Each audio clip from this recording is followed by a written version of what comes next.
Hello everyone and welcome back to Closets Gaming. Today we are going to take a look at Mafia Definitive Edition. This remake of a Czech cult classic story-based shooter promises to take you back, but with a new code making it easier on the eye for modern audiences. Whether it can deliver on its promise is the question we will try to answer today. Mafia Definitive Edition is available on Steam for €39.99 for your regional equivalent. So, it's finally here. When I first heard the fact that they were remaking the original first installment of Mafia from 2002, I felt so happy.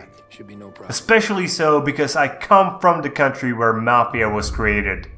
It may surprise you, but Mafia was immensely popular here in the Czech Republic, and even those who normally don't even want to know games exist, loved it. To put it short, the original Mafia from Illusion Softworks is a big deal in the Czech Republic, and among Czech gamers it is considered to be a bit of a national treasure. This obviously led to mixed expectations. On one hand, we really wanted to see our beloved game remade with better graphics and modern technologies. On the other hand, fears stroke our hearts as modern gaming is quite different from the gaming of old, and there is certainly a lot that could go wrong. So the question is Mafia Definitive Edition good?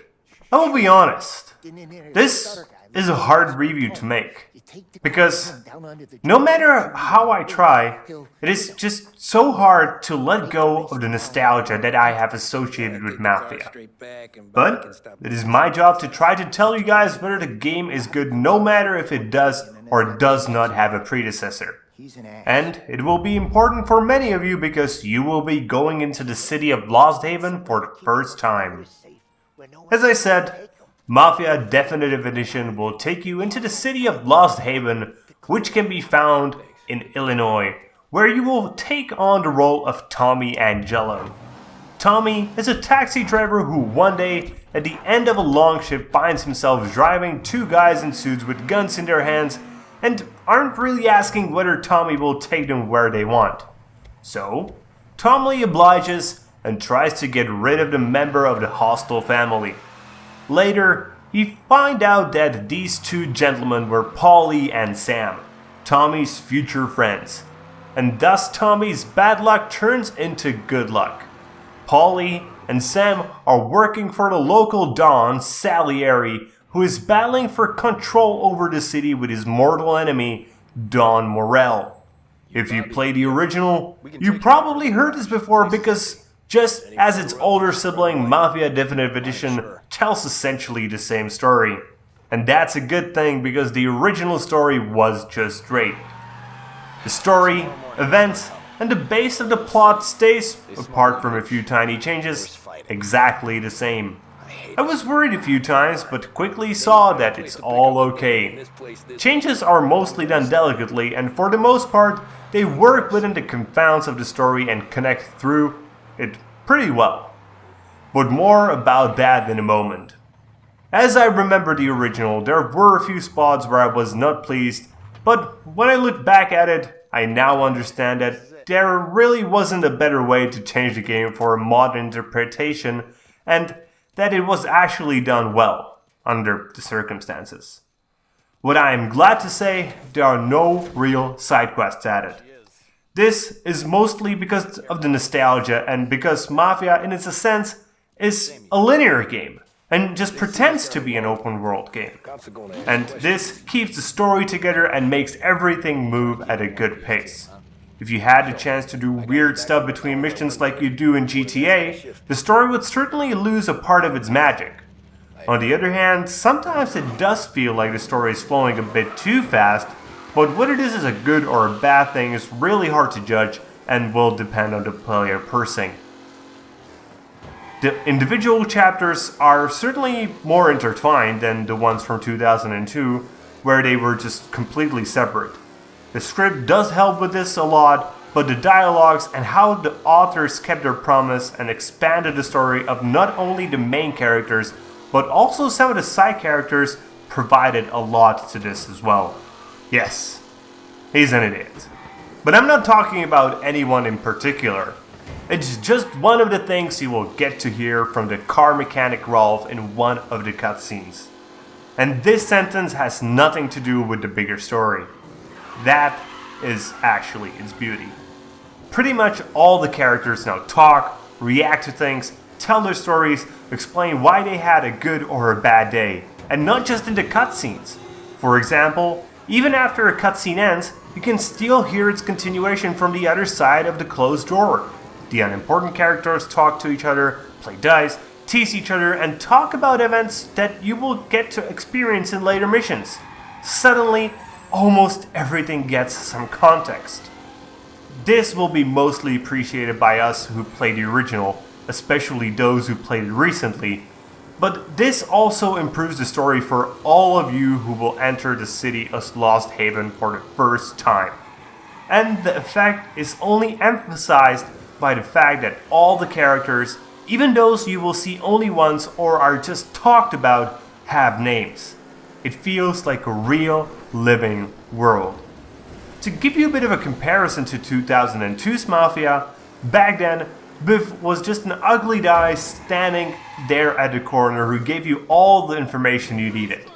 Now, he has a pawn shop in an alleyway where all the lost souls from Lost Haven come to exchange stuff and information. And most characters got this treatment. Even during just crossing the city, you will experience dialogues, but even the things like reports on the radio talk is actually talking about what is going on. And this is only underscored by the second half of Mafia Definitive Edition, which feels even more like an old school Mafia movie.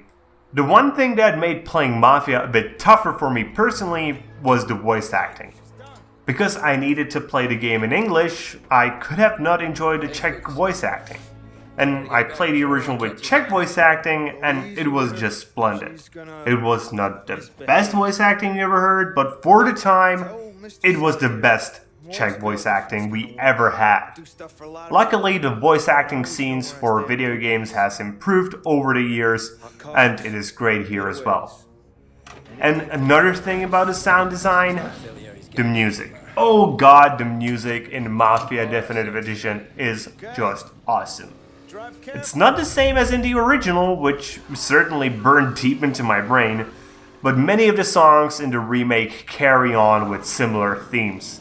And the music does certainly work well with the atmosphere of a Mafia game. And then there are the sounds of the city.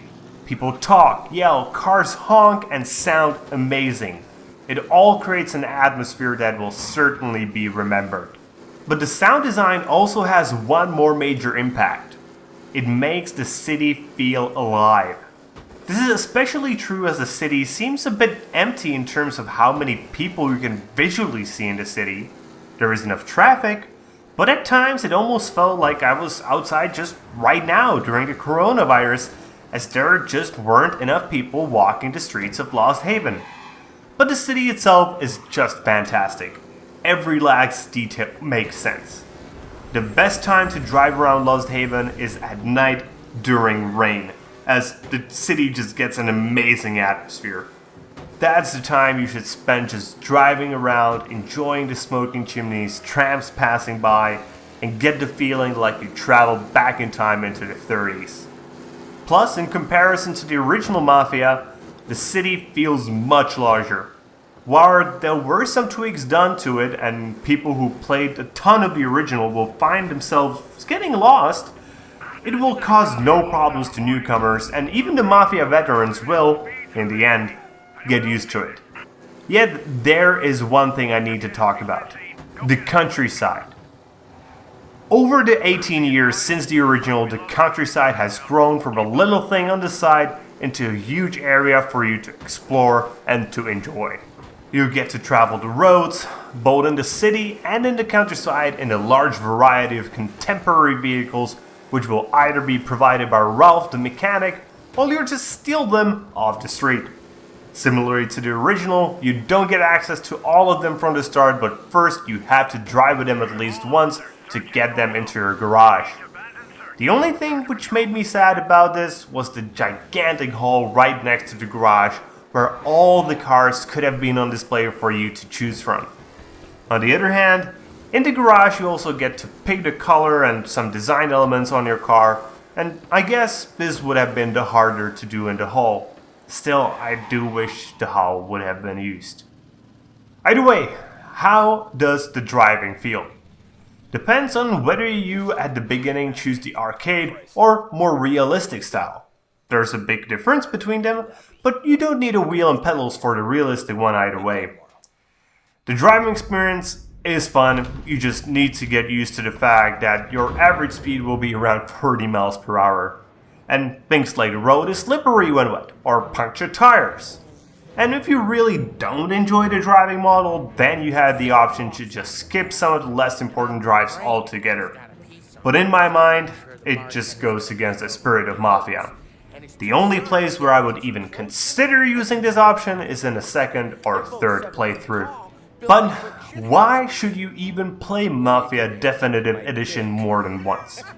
Well, the obvious answer is just for the fun of it, or to get all the collectibles such as the comics or cards which you can find in the different missions, or just to track down all the vehicles and add them to your garage.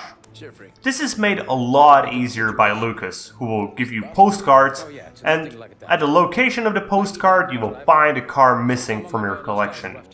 The nice thing about these little events is that there's usually some sort of puzzle that needs to be solved for you to get them.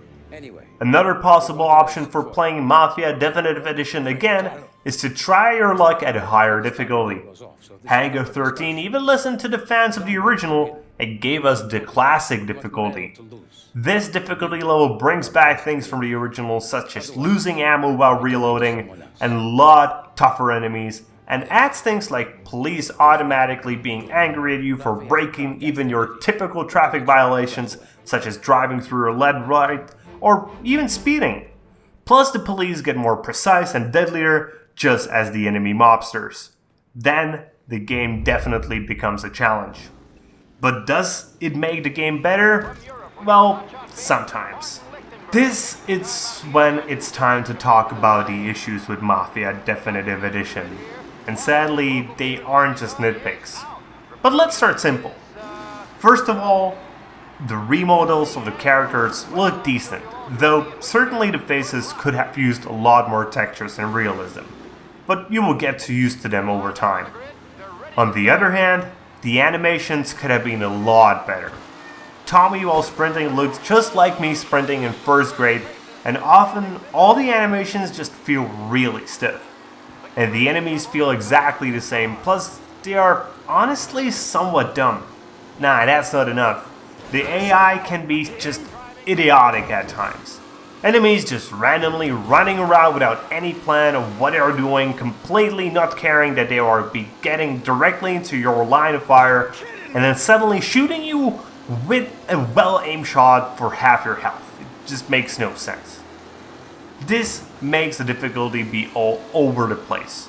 Sometimes you will get lucky and everything will work out perfectly for you, and then you will get stuck in a spot for 20 minutes trying to kill two enemies who just seem to have an aimbot active. But mostly the difficulty comes just from the sheer number of enemies. And sometimes the number of them just doesn't make sense and feels wrong.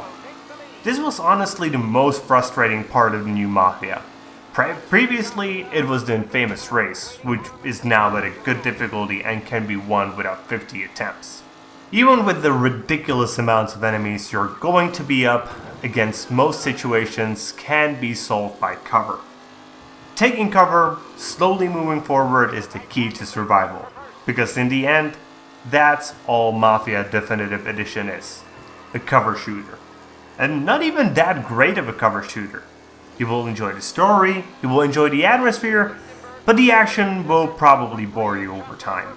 While the weapons themselves are fine, the shotgun kicks a ton, the Tommy gun shoots fast, it still just felt like I was doing the same thing over again and again and again. It's not bad per se, just we've seen it a million times before. The same thing can be said about melee combat. It looks cool, but it's just button mashing with an occasional dodge, and it's super easy. And as I said, the AI is just super dumb, and there is no better place to see this than in a mission where you're supposed to drive out of an area surrounded by roadblocks. You just pass literally 10 meters from the roadblock, just not directly through it, and nobody cares. You can still hear the police asking, "Did anybody see the truck?" And on the other hand, the policemen in Lost Haven seem to have a hive mind, because they immediately know someone who doesn't own a vehicle is driving it. But then, the hive mind seems to only have short-term memory, because after a short while, they will completely forget about a vehicle being stolen. These inconsistencies make the game feel really awkward. And sadly, Mafia Definitive Edition also has its share of performance issues. It's not as bad as it was in Mafia 3, but I did get to fall through the textures a few times, experience missing sounds and subtitles, but at least I didn't have the game crash on me. So, in conclusion, I could talk for probably another half hour about all the things that I liked, disliked, loved and hated in this reimagining of Mafia. But the main thing is, I did enjoy it. I never felt like just shutting the game down and returning when I will be in the mood.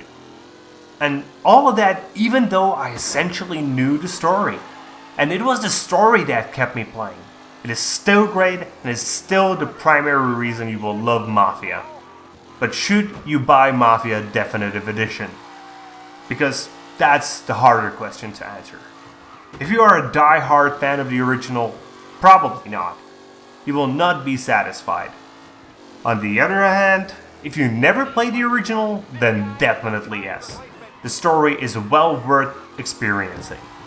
And if you're a person in the middle who played the original, loved it, but understands that games have changed and so did you, well, that's the toughest one to answer. I personally would say yes, but some of you might find that the nostalgia will prevent you from enjoying this remaster. Either way, props to Hangar 13 for doing a good job at taking a really old school kind of game and reintroducing it to modern audiences. So, that's it for today, guys. I hope you enjoyed the review, and if you did, please consider giving this review a thumbs up here on YouTube, maybe even subscribing to the channel. And be sure to share it with your friends because that does really, really, really help. And comment if you have anything you would like to add. See you guys later with more gaming content.